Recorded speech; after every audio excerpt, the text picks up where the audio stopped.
अस्सलाम वालेकुम नाज़रीन, मैं हूं समी इब्राहिम। आज जुमा है 23 अगस्त। सुप्रीम कोर्ट ऑफ पाकिस्तान के 3 मेंबर बेंच ने आज जज वीडियो स्कैंडल जो है उसको निपटा दिया है, उस केस को। और जो फ़ैसला है तफसीली, उसमें उन्होंने इस इशू को डील किया है कि जो वीडियोज़ हैं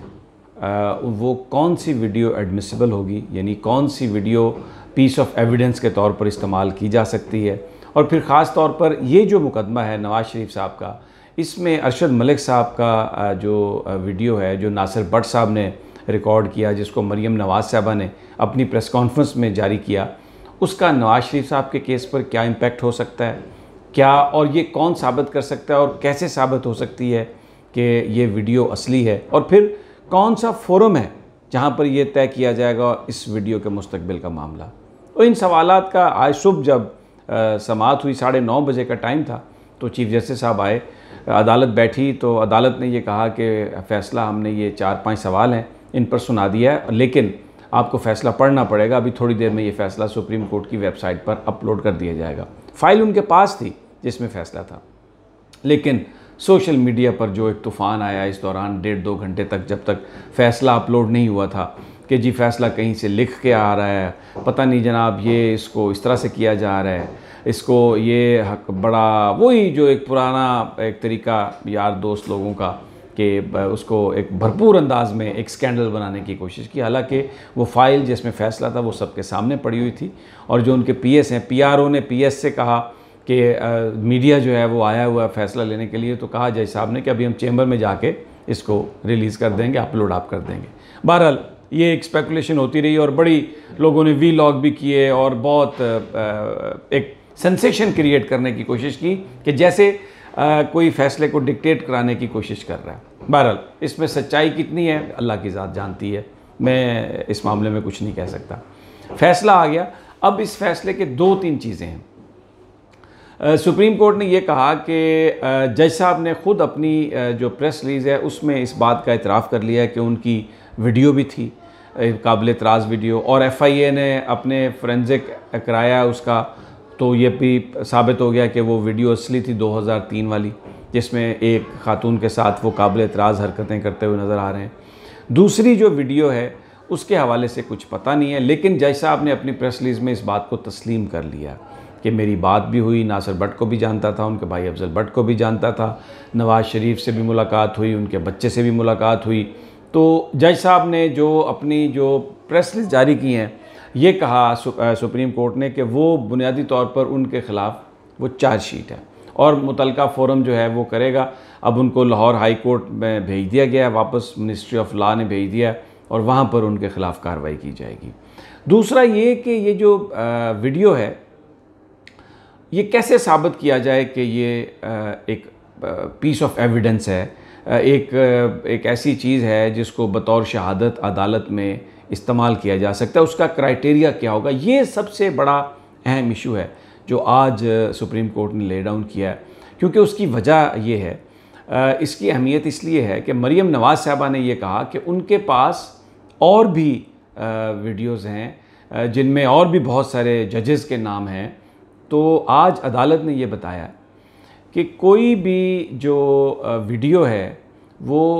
उसका जो क्राइटेरिया है उसमें ये है, पाकिस्तान का जो कानून ये बताता है कि जिसने वो वीडियो रिकॉर्ड की है वो बंदा ख़ुद अदालत में पेश होगा, और जो लोग वीडियो में नज़र आ रहे हैं उनकी आवाज़ों को वो ख़ुद आइडेंटिफाई करेगा, और जो बंदा वीडियो रिकॉर्ड करेगा वो उसकी एक्सपर्टीज़ होगी कि वो उस कारोबार में है, वीडियो रिकॉर्डिंग के कारोबार में है। ऐसा नहीं हो सकता कि कोई आदमी जिसने जो आम फ़ोन जानता हो, जिसके पास हो कोई, और उसका बिज़नेस ना हो वीडियो रिकॉर्डिंग का,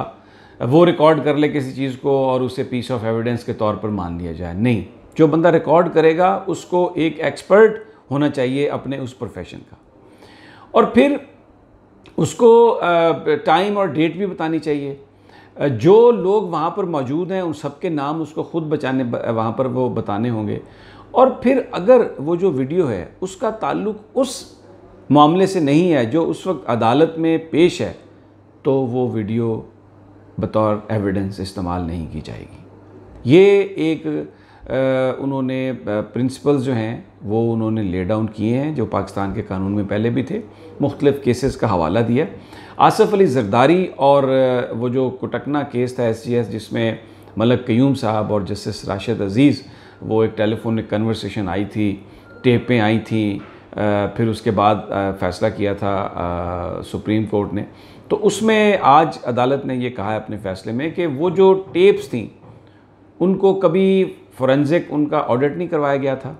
और कभी उनको बतौर एविडेंस उस जजमेंट में शामिल नहीं किया गया था। इसलिए ये अदालत ने कहा कि वो जो मिसाल है शायद वो यहाँ पर साबित नहीं आ सकती। जो वीडियो होगी अब, क्योंकि बहुत साइंस तरक्की कर चुकी है, ऑडियो वीडियो उसका फोरेंसिक होगा उसका, और वो जो एविडेंस करेगी वो पंजाब लेबॉर्ट्री जो है वो उसको एविडेंस करेगी। और कोई भी वीडियो जो है उसमें किसी तरह की टेम्परिंग नहीं होनी चाहिए, किसी तरह की डेकोरेशन नहीं होनी चाहिए। अब ये जो वीडियो है इसमें ख़ुद ये मरीम नवाज़ साहबा ने कहा कि ऑडियो एक जगह पे रिकॉर्ड की गई एक डिवाइस पे, वीडियो दूसरी पे, फिर इनको मिक्स किया गया, तो ये तो टेम्पर्ड है। अच्छा, फिर दूसरा सवाल ये था कि इसको पीस ऑफ एविडेंस कैसे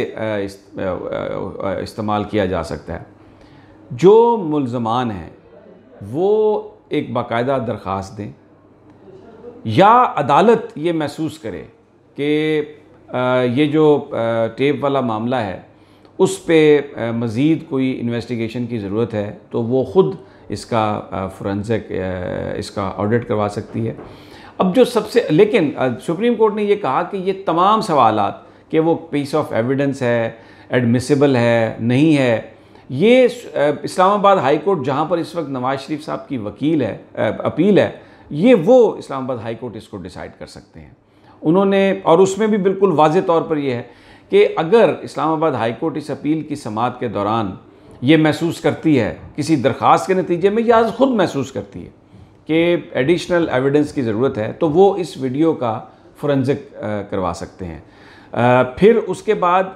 अगर दरख्वास्त आती है कि कोई एडिशनल एविडेंस हमने रिकॉर्ड करवाना है, यानी इस वीडियो के हवाले से कोई दरख्वास्त देते हैं मियां नवाज शरीफ, तो अदालत वो ख़ुद भी रिकॉर्ड कर सकती है या किसी सेशन जज को कह सकती है कि वो इसको रिकॉर्ड करे। लेकिन इससे पहले अदालत किसी दरख्वास्त के नतीजे में या ख़ुद से अगर ये महसूस करे कि हाँ एडिशनल एविडेंस यानी इस टेप की ज़रूरत है इस हवाले से, तो फिर वो उसकी रीज़न्स रिकॉर्ड करवाएगी। फिर इसके बाद ये भी अदालत का इख्तियार है कि वो जो एहतसाब अदालत में जो सारा ट्रायल चला, वहाँ पर जो एविडेंस रिकॉर्ड हुआ, उस एविडेंस की बुनियाद पर और इस एडिशनल एविडेंस की बुनियाद पर ख़ुद भी फैसला कर सकती है या वो ट्रायल कोर्ट को ये रिमांड कर सकती है कि वहाँ पर जो एविडेंस रिकॉर्ड हुआ उसके बाद नए आर्गूमेंट्स सुन लिए जाएं और इस एडिशनल एविडेंस को देख लिया जाए और वो अदालत इसका फ़ैसला कर दे। लेकिन सुप्रीम कोर्ट ने ये कहा कि हम इस मामले पर यहाँ इस वक्त मज़ीद क्या सराई नहीं करना चाहते, मज़ीद गुफ्तगू नहीं करना चाहते, क्योंकि ये इस्लामाबाद हाई कोर्ट का डिस्क्रिशन है, वो इसको कैसे फ़ैसला करता है और हम उस पर ये छोड़ते हैं। असल बात यह है कि अब अगर कोई और टेप है, अगर उसको आपने पेश करना है तो ये बात और उसको बतौर एविडेंस पेश करना है, जो मरीम नवाज़ साहबा ने कहा या जो नून लीग के दूसरे लोग कह रहे हैं, तो ये बात तय हो गई है कि वो वीडियो ऐसी होनी चाहिए जो किसी एक्सपर्ट ने रिकॉर्ड की हो और वो जो एक्सपर्ट है वो ख़ुद आएगा अदालत में, वहाँ पर जिस जगह पर वो रिकॉर्ड की गई जो जो लोग मौजूद थे उनका नाम बताएगा, उनकी आवाज़ों को शनाख्त करेगा। वो वीडियो किसी तरह भी टेम्पर्ड या डेकोरेटेड नहीं होनी चाहिए और उसका ताल्लुक़ उस मसले से होना चाहिए जो मसला अदालत में है, ज़ेर बहस है, जो कंट्रोवर्सी है। ये नहीं हो सकता कि आप बात तो कर रहे हैं कत्ल की लेकिन उसमें आके आप सियासतबाजी शुरू कर दें, करप्शन की बात हो रही है तो कुछ और बात कर दें। बहरहाल ये जो क्राइटेरिया तय किया है सुप्रीम कोर्ट ऑफ पाकिस्तान ने, उसके नतीजे में ये जो एक प्रैक्टिस है कि बस आप आएँ, प्रेस कॉन्फ्रेंस करें, एक वीडियो चला के तो अदालतों को उन पर आप सवालात उठाएं, इससे हो सकता है कि कोई पॉलिटिकल गेन तो मिल जाए आपको, लेकिन कानून की नज़र में, अदालत की नज़र में अगर आपको कोई रिलीफ चाहिए तो उसके लिए वो बड़ा सख्त मेयार है जो सुप्रीम कोर्ट ऑफ पाकिस्तान ने तय कर दिया है। वो मेयार पर अगर वो आपका एविडेंस पूरा उतरेगा तो आपको रियायत मिलेगी और फिर मुतल्लिका फोरम पर आपको जाना पड़ेगा। जज साहब के बारे में बड़ा सख्त उन्होंने अदालत ने कहा है कि ये एक जो कई जो सैकड़ों जो ऑनेस्ट जज हैं उनके सर शर्म से झुक गए हैं और उनका जो कंडक्ट है वो बहुत बुरा कंडक्ट है और इस पर वो पूरा समझते हैं कि जो मुताल्लिका फोरम्स हैं वो ट्रायल करेंगे। लेकिन एक बात लोग ये कर रहे हैं कि जब ये साबित हो गया FIA ने फोरेंसिक में कि वो 2003 की जो वीडियो थी वो असल थी और उसमें वो एक काबिल एतराज़ हरकत करते हुए नज़र आ रहे हैं, बिल्कुल साफ़ है उस वीडियो में, तो फिर हदूद आर्डीनेंस के तहत उनके ख़िलाफ़ पर्चा दर्ज क्यों नहीं किया गया? ये मामला इसको डिले क्यों किया जा रहा है कि उस फोरम के पास उस फोरम के पास? ये बिल्कुल ऐसे ही है जैसे कोई लाश पड़ी हो और दो थानों के दरमियान झगड़ा हो जाए कि FIR किसने दर्ज करनी है। अगर एक आम आदमी की वीडियो इस तरह आ जाए या आम आदमी रात को अगर मोटरसाइकिल पर किसी औरत के साथ भी जा रहा है तो पुलिस रोक के पूछती है कि दिखाओ भाई तुम्हारा निकाहनामा। तो ये एक चीज़ ऐसी है जिसमें बहुत सारे लोग मुझे आज अदालत में सवाल कर रहे थे कि फ़ौरी तौर पर जज के ख़िलाफ़ पर्चा दर्ज होना चाहिए हदूद आर्डीनेंस के तहत और उसको गिरफ़्तार करना चाहिए। बहरहाल अदालत ने जो आज फ़ैसला किया है उसको डिस्पोज ऑफ किया है, इनको इस्लामाबाद हाई कोर्ट पे सब कुछ छोड़ा है, लेकिन बज़ाहिर नज़र नहीं आ रहा कि इस हवाले से कोई भी रिलीफ मिल सकेगा कानूनी तौर पर, क्योंकि वो जो वीडियो बनाने वाले हैं वो भी नहीं है और वो लंदन भाग गए हैं और फिर वो ख़ुद कह रहे हैं कि उसमें ऑडियो वीडियो मिक्स की गई है। तो ये जो क्राइटेरिया बनाया गया है उसमें ये सॉलिड पीस ऑफ एविडेंस के तौर पर एडमिसिबल ऐसा लगता नहीं कि ये टेप हो सकेगी।